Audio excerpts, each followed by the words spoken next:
본문 말씀은 계속해서 범죄한 이스라엘 백성들의 죄를 하나님이 책망하시고 고발하시면서 그들에게 내려질 하나님의 언약적 심판에 대해서 선언하는 내용입니다.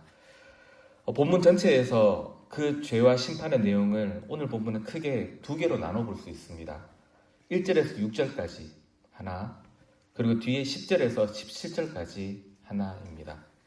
각각 땅과 후손에 대한 저주로 요약될 수 있습니다. 성도 여러분, 땅과 후손 하면 생각나는 거 없으십니까? 바로 아브라함 언약의 내용이었습니다. 하나님께서 아브라함과 언약을 맺으시고 그 이스라엘 백성들 전체 역사 동안 계속 지켜가셨던 바로 그 아브라함 언약 내용의 중요한 두 가지 요소가 땅과 후손에 대한 약속이었습니다. 약속의 땅에서 그의 자손들이 생육하고 번성하게 하시겠다라는 내용이었습니다. 그런데 그 언약을 맺을 때 처음 그 언약의 땅과 후손에 대한 약속은 복이었습니다. 그런데 이 복을 이제 이스라엘 백성들이 잃게 될 거라고 하나님이 오늘 본문에서 저주하십니다. 지금까지 그 약속을 지켜서 이렇게 가나안 땅에서 이스라엘 나라를 하나님이 세워 오셨는데 이제 하나님은 그 땅과 후손의 약속을 한마디로 철회하시겠다고 그렇게 선언하시는 셈입니다. 왜 그렇게 하시느냐? 이유는 하나입니다. 백성들이 하나님의 사랑을 배신했기 때문입니다. 간단하게 대표적인 구절들만 이 부분에 좀 살펴보면 먼저 1절에서 하나님은 이방 사람들처럼 타작마당에서 음행의 값을 즐기는 것을 기뻐하지 말라고 그렇게 책망하십니다. 아마도 이는 이스라엘 백성들이 약속의 땅 안에서 바알 우상을 섬기면서 자신들의 누리는 모든 풍요를 바알 신의 공로로 돌리고 있는 그 음행의 모습을 염두에 두시고 하나님이 그런 음행의 값을 즐기는 짓을 하지 말라고 책망하시는 겁니다. 그에 대해서 하나님은 3절에서 그 저주를 선언하십니다. 그들이 애국과 아수르로 가서 더러운 것을 먹게 될 것이라고 말합니다. 한마디로 약속의 땅에서 우상 섬기면서 먹고 즐기는 그 모습을 차마 눈뜨고 볼 수 없어서 이방 땅으로 쫓아내셔서 거기서 더러운 것을 먹게 만들어버리겠다고 그렇게 하나님이 선언하시는 셈입니다. 이후 6절까지 그렇게 약속의 땅에서 쫓겨나서 이방 땅에서 더러운 것을 먹으면서 지내면서 그들이 겪게 될 비참함들이 서술됩니다. 이후 10절에서 또 하나의 저주가 선언되는데 먼저 10절에서 하나님이 배신당한 사랑에 대해서 절규하십니다. 10절을 한번 보시죠. 옛적에 내가 이스라엘을 만나기를 광야에서 포도를 만남같이 하였으며 너희 조상들을 보기를 무화과 나무에서 처음 맺힌 첫열매를 봄같이 하였거늘 그들이 바알볼에 가서 부끄러운 우상에게 몸을 들이므로 저희가 사랑하는 우상같이 가증하여 졌도다. 신부를 참으로 기뻐했던 그 신랑의 사랑을 배신한 호세아서 초반부의 이야기를 지금 하나님이 절규하는 음성으로 직접 다시 쏟아내고 계시는 겁니다. 그 사랑의 배신에 대한 하나님의 저주는 이후 17절까지 오직 하나의 맥락으로 선포됩니다. 다름이 아니라 생육과 번성에 대한 복을 잃게 되는 것입니다. 11절을 대표적으로 한번 보시면 에브라임의 영광이 새같이 날아가리니 해산하는 것이나 아이 베는 것이나 임신하는 것이 없으리라. 이렇게 오늘 본문은 우상 숭배로 하나님의 사랑을 배신한 것에 대해서 하나님이 친히 그의 조상들과 맺고 지금까지 지켜오신 그 아브라함 언약을 하나님이 스스로 파기하시겠다고 하시면서 자기 백성을 심판하는 내용이라 할 수 있습니다. 여러분, 이러한 하나님의 절규와 심판의 메시지를 지금 백성들이 받고 있습니다. 그러면 이스라엘 백성들은 당연히 그 언약을 진노하시면서 파기하시겠다는 그 하나님의 음성을 들을 때 마땅히 어떻게 하는 게 옳겠습니까? 당연히 빨리 정신을 차리고 자신의 잘못들을 회개하면서 하나님께로 돌이켜야죠. 하나님이 지금 그렇게 하라고 지금 이 말씀들을 하고 계시는 거 아닙니까? 그런데 이스라엘 백성들이 하나님의 사랑을 배신하는 것과 더불어 또 한 가지 큰 죄를 짓습니다. 뭐냐면 바로 그러한 하나님의 경고를 무시해버린다는 겁니다. 오늘 본문의 7절에서 9절까지가 바로 그 죄를 또한 고발하면서 책망하시는 내용인데, 바로 하나님이 그들을 경고하기 위하여 세우신 선지자들을 이들이 무시한다라는 것입니다. 요약해 보면 하나님의 뜻을 알게 하여 자신들을 하나님의 은혜 안에 머물도록 하나님이 세우신 파수꾼으로서의 그 선지자들을요, 미친놈이라고 그렇게 그들을 향하여 욕하고, 하나님의 성전에 나와서도 그들을 향해서 원한을 품으면서까지 철저하게 선지자들을 경멸하는 모습을 하나님이 고발하십니다.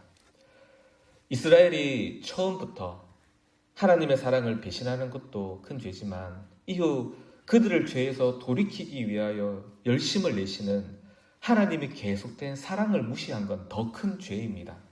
어떻게 하나님이 그 열심을 내셨나? 다름이 아니라 바로 말씀의 파수꾼으로서의 선지자들을 보내셔서 그들을 계속 돌이키시는 선지자들을 그들이 무시한다라는 겁니다. 그들을 향한 하나님의 계속된 사랑을 무시해버리는 거죠. 성도 여러분, 오늘 이 새벽에는 바로 이 사실과 관련해서 말씀의 직분을 통해 우리를 고치시고 살리시는 하나님의 은혜를 깊이 생각하셨으면 합니다. 하나님의 사랑을 배신한 그 백성들을 고치시고 살리시기 위해서 하나님은 말씀의 직분자인 선지자들을 그들에게 보내셨었습니다. 그래서 경고도 하고 책망도 하고 저주도 하시면서 하나님의 뜻 앞에서 자신들의 죄를 깨닫고 회개하고 돌이키도록 하셨던 거죠. 성도 여러분, 하나님은 바로 지금도 이 일을 계속하고 계십니다. 어떻게 하십니까? 바로 말씀의 직분자인 목사를 세워서 하나님의 말씀을 계속 우리에게 선포하십니다. 그래서 과거부터 우리 개혁신앙의 선배들은 전통적으로 하나님의 말씀이라는 걸 고백할 때 늘 세 가지를 하나님의 말씀이라고 불렀습니다. 뭔지 아시겠습니까? 첫 번째는 이 땅에 직접 말씀으로 오신 예수님을 하나님의 말씀이라고 불렀고요. 바로 그 예수님에 대한 기록된 하나님의 말씀인 성경을 하나님의 말씀이라 불렀고, 또 한 가지 중요하게 빠뜨리지 않고 하나님의 말씀으로 고백한 것이 뭐냐면 바로 목사의 직분을 통해 선포되는 설교를 하나님의 말씀이라고 불렀습니다. 어느 정도로까지 이걸 중요하게 고백했냐면, 칼빈은 하나님의 임재가 우리가 성경을 읽을 때보다 설교를 들을 때 더 크게 경험한다고 할 정도로 설교를 귀하게 여겼습니다. 성경을 읽을 때 누려지는 하나님의 임재보다 살아계신 음성으로 우리에게 말씀하시는 설교의 자리에서 우리는 하나님의 임재를 더 크게 느낀다고 말입니다. 그만큼 목사의 설교를 통해서 하나님의 말씀을 듣는 그 자리는 우리에게 결코 빼뜨려 놓을 수 없는, 절대 빼놓아서도 안 되는 중요한 자리로 고백했던 거죠. 또한 그 목사의 직분뿐만 아니라 바로 그 말씀 사역을 위해서 장로의 직분을 세워서 온 성도들이 그 말씀의 통치를 따라 살도록 하나님께서 장로의 직분을 세우셨고, 또 권사와 집사의 직분을 세워서 성도들이 그 말씀을 따라 살아가는데 생활에 어려움이 없도록 돕도록 또 만들어 주셨습니다. 하나님은 철저하게 우리가 하나님의 말씀을 받들어서 고침받고 살게 하시는 거죠. 말씀 사역은 그렇게 우리를 향한 하나님의 열심입니다. 그럼 마땅히 여러분, 우리는 그 하나님의 우리를 향한 열심인 말씀 사역에 대해서 어떻게 반응하는 게 옳겠습니까? 더욱더 그 말씀을 경청하기를 힘을 내고 또 그 자리를 늘 잘 누려가야 되는 거죠. 하지만 오늘 본문에서 보듯이 과거 이스라엘 백성들은 그렇게 말씀을 통해 자기들을 고치시려는 그 하나님의 사역을 어떻게 했다고요? 감히 겁도 없이 그 선지자 자체들을 욕하고 무시하며 하나님의 열심을 공격했었습니다. 이는 하나님의 말씀의 직분을 우리가 밖에서 외적인 방편으로 받지만 우리 안에서 하나님이 역사해 주지 않으시면 그 경고의 말씀 앞에 우리는 절대 엎드려질 수 없다는 것도 보여주는 셈입니다. 우리가 열심을 낸다고만 해서 될 문제가 아니라는 거죠. 하나님이 밖에서 안에서 전적인 은혜로 우리를 역사해 주시지 않으시면 우리는 결코 하나님의 말씀 앞에 엎드릴 수 없는 존재라는 것입니다.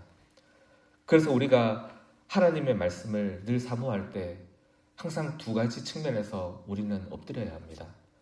우리에게 온전한 말씀이 선포되어 주시기를, 또 하나는 그 말씀 우리가 받을 때 우리의 마음에 강박하지 아니하고 우리의 마음을 부드럽게 만드셔서 그 말씀을 깨달을 수 있도록 우리 안에서 하나님이 도와주시기를 또한 우리는 사모해야 하는 것이죠.